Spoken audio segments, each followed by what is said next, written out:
Welcome back to our channel, where every camera tells a story and every encounter is measured against the law. Today's footage comes courtesy of Reggie Photo, linked below, so make sure you support their work. In this video, what starts as a simple street encounter quickly turns tense when an officer claims a man looks suspicious, leading to a heated debate over Section 50 and whether the detention was actually justified. Stay with us till the end for the full breakdown, and don't forget to subscribe for more real encounters and legal analysis. The one who needs the lawyer for that? Yeah, yes.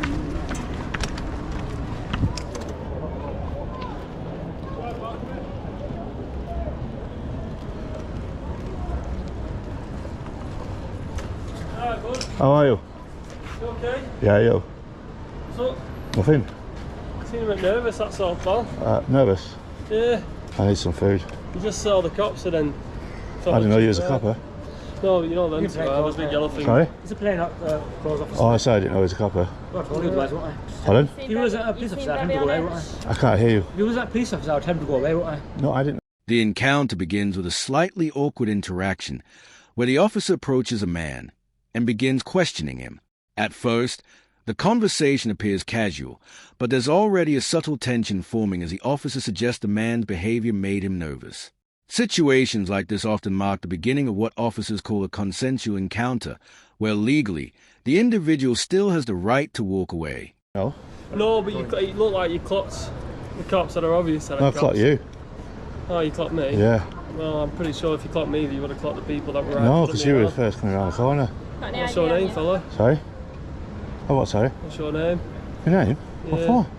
Gee, what for? I'm just... Acting suspicious in a high crime area, so I wouldn't be questioning your name, bud. And the fact Yeah, that I'm you've acting evaded- suspicious? Well, yeah, otherwise I wouldn't be speaking. Mate, I seen you coming around here, and you looked a bit dodgy, right? So, anyway, I was coming this way anyway. You just happened me on, you saw that there was two cops. I didn't see these two. We were looking back quite a bit as well when he walked up the stairs. Did he not shout me though? He shot you, huh? He did shout me. I shouted you afterwards. Oh. Basically, we saw you coming towards us. He did a U-turn. He got them stairs. He kept looking back, and it's not safe to look back when you're going up the stairs with a bike in your hand. Well, don't worry about my safety, my friend. As the discussion continues, the officer starts explaining why the man caught his attention, mentioning that his movement seemed suspicious. This is where the dynamic shifts, because labeling someone as suspicious without clear reasoning can quickly raise concerns about reasonable suspicion. In policing terms, officers typically need specific and articulable facts before escalating an interaction further. But can you cycle here? It's actually a fence to cycle. Colleagues asking for details. Well, we done nasty with you. Is there a fence to cycle? Is there a can you cycle here? No. No, right, I'll walk it. Right, see ya. Show us your name, man. What? Not going anywhere at the minute. You just I'm not need- going detained. Yeah. Well, Why we're get with you, your mate. details? She's Under what? I've not cycled it here. You see me pushing it, right? Suspect you cycling it. Suspecting me of cycling it? You see me pushing it and lifting it up the stairs? Relax a little bit. Whoa, he just said he suspects me of riding it. You're going to ride at some point, let's be honest. Yes, but I've just asked you. I've just asked you, can you cycle here? And you said no. Right, Unless he's The conversation now centers on the bicycle and whether the man had been riding it. What seems like a minor question suddenly turns into a justification for prolonging the interaction. While officers can ask questions during voluntary encounters, the moment someone is no longer free to leave, the legal threshold becomes much higher. some sort of order and he's just You trying to need get to- out. You just said I'm detained. Am I free to go? No, you need to. What section am I detaining? Section 50, the Police Reform Act. And what do you suspect me of doing? Antisocial behaviour? That's correct. Right, so you're going to abuse this because I'm not giving you my name. You'll have to arrest me. Why are you an auditor? So what you've done is you've seen cops and then you want attention. She's from just you. detained me. Stand about. So what is it then? Are you just trying to get cops' attention? No, because mate, I want seen to you make and you looked like one of the druggies who attacked me last time I was in Manchester. stop. No, seriously, I didn't see these two. So what is it? Are you an auditor? Is that what you are? Mate, Then what I am, why aren't you right, answering the she just question? detained me. Am I free to go yet or not? Because I'll put a claim in against you, because, mate... This is the moment the situation intensifies. The officer references Section 50 of the Police Reform Act, a power that allows police to request a person's name and address if they reasonably believe antisocial behavior has occurred. However, the key word here is reasonable belief, and the debate over whether that standard exists begins to unfold. What you've just done, So I'm not you- committed any so- antisocial That's what I'm behaviour. saying. So what's happening is you're an auditor. You've clocked that. I've seen you. Oh my God! Shut up. Let me explain. Don't talk to me like that, my I friend. can talk to you how I like. Well, how about me talk to you? How are you like? What's your collar number, sir? 818288. So anyway, so what's happened here is you've seen two cops. I seen you. I didn't see these two. I can make a YouTube video out of this. He come around the corner first. Am I right? No, these two were. No, you come around the corner We first. were right next to me. We came at the same time. Mate, you look like a druggie from around the thingy. Crutchy, I think it's called. I look like Turbo. You think I look like Crutchy? Yeah, he's you do. Leave this fella. He's a fool. Am I detained still or not? No, I'm a fool. Don't call me a fool, mate. I call you what I like. Really? What are you going to do about it? What if I called you something in swear words? What you like. And you're not going to do me for public order? No. Well, you're a fool then. Sweet, you have a good day. The exchange becomes noticeably more heated. The man questions the legality of the detention, while the officer attempts to justify the use of the legal power. Encounters like this often expose the friction between citizens asserting their rights and officers attempting to maintain control of the situation. So, I asked you for some advice, right? We're not giving you advice, pal. You're going your way. And he was so you detain me, right? Can I have your collar numbers, please, miss? You've got my collar number. I've not got her collar number. It's on there. What's your collar number? Sorry? 16473. And how long did you detain me for? Right, you can go. So you No, got your mate. footage. She detained me under I'm not section arsed, pal. 50. Off you go. You're not asked. Don't talk to members of the public like that. Talk to you how I like. Talk to Well, you look how at I like. you. Really? Yeah. Is that the Yeah, attitude they you've got? Yeah, they can. Especially when you want to be inflammatory towards me, saying I look like a druggie. On your way, You did. Asked, Look at your beard. You need a Go on your way. shave. See You need a later. shave. If you show us you riding that, we're going to take off you, mate, alright? You can ride this in Manchester. It's just designated. The conversation shifts toward tone and professionalism.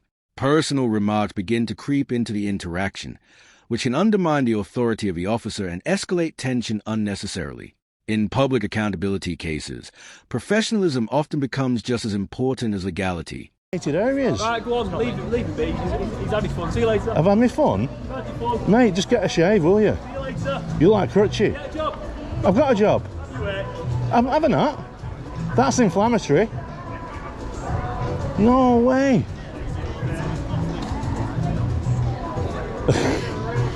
How bad is he? Guys. Manchester bad cops. Detained and everything. How kind of was going to abuse section 50? If it weren't for him saying, oh, he's an auditor, blah de blah de blah, that'd have been it. The officer eventually allows a man to leave, but by this point the damage to the interaction has already been done. The individual immediately begins reflecting on the encounter, suggesting that the legal power mentioned earlier may have been used simply to obtain identification. Whoa. Do you see how we're going to make it up? So anyway, you can cycle here where I'm going to be, yeah? You've got to be careful on your bikes here, guys. Cyclists give way to trams crossing. So yeah, how do you think about that, guys? They're going to abuse section 50 because we believe that he was pedaling down there, so you can't even ask cops for any advice anymore. That is mad. So you've got to stop for lights and all sorts now, guys. If you don't, believe me, anything to get your name. So we'll wait for them lights to turn. Actually, no, it won't. As the camera moves away, the man continues discussing what just happened. Moments like this are common in public filming audits, where individuals document encounters to examine how police apply their authority in everyday situations. Push this through here. We're going to see what's about around here. Oh, look at that scooter there going through. You know. Hello. How are you? How are you? Pretty good. I'd love to talk to you for a second. I'm just meeting my boyfriend. Have you seen him? He's just come down here. But he's not. He's got like one leg, but he's got two shoes on. Like a prosthetic leg? Yeah. No, I don't think I've seen him. No. No, he's got just the one leg, but you can't miss him. Is he in a wheelchair? No, he's on crutches. The scene briefly shifts to other members of the public nearby. This provides a wider context of the environment, a busy public area where police interactions can happen quickly and under observation from bystanders. No, I don't think I've seen him. Yeah. All right, my friend. Have a nice day.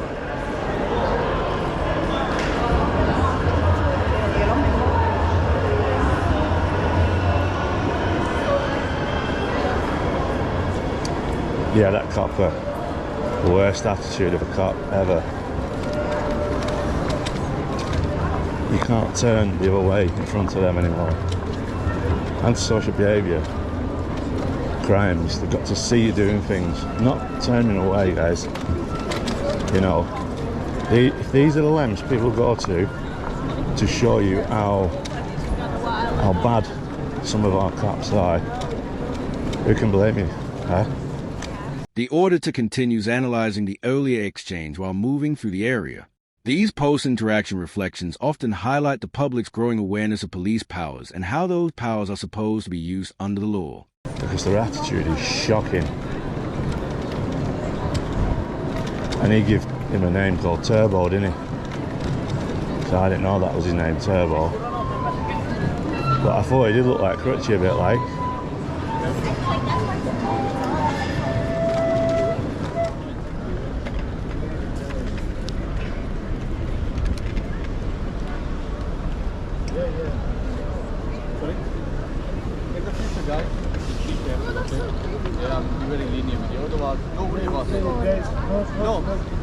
No.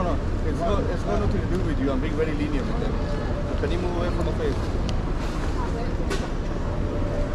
You're not scaring me or threatening me, man. I'm trying to put in my face. Move away. Well, yeah, I'm speaking from that. Another interaction unfolds nearby between officers and a different individual. The tone here appears slightly calmer, suggesting that the earlier confrontation may have been influenced by the initial assumptions made during the first approach. Hi guys, be careful.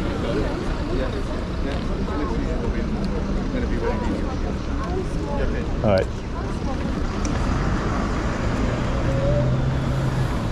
So that guy was getting in the guy's face. I think he was going to do him a ticket for dropping a fag of some sorts. But it looked like he was going to be lenient with him today. Whether or not that had anything to do with interference of the bloke. I think he was a Polish bloke. His language sounded Polish. Could have been Tarabecchini though. But yeah, it's just the madness, isn't it, of Cracky Gardens. As the footage winds down, the camera captures a broader scene while the narrator reflects on policing attitudes in the area. Encounters like this highlight the ongoing debate surrounding public filming, officer discretion, and how quickly suspicion can escalate into enforcement.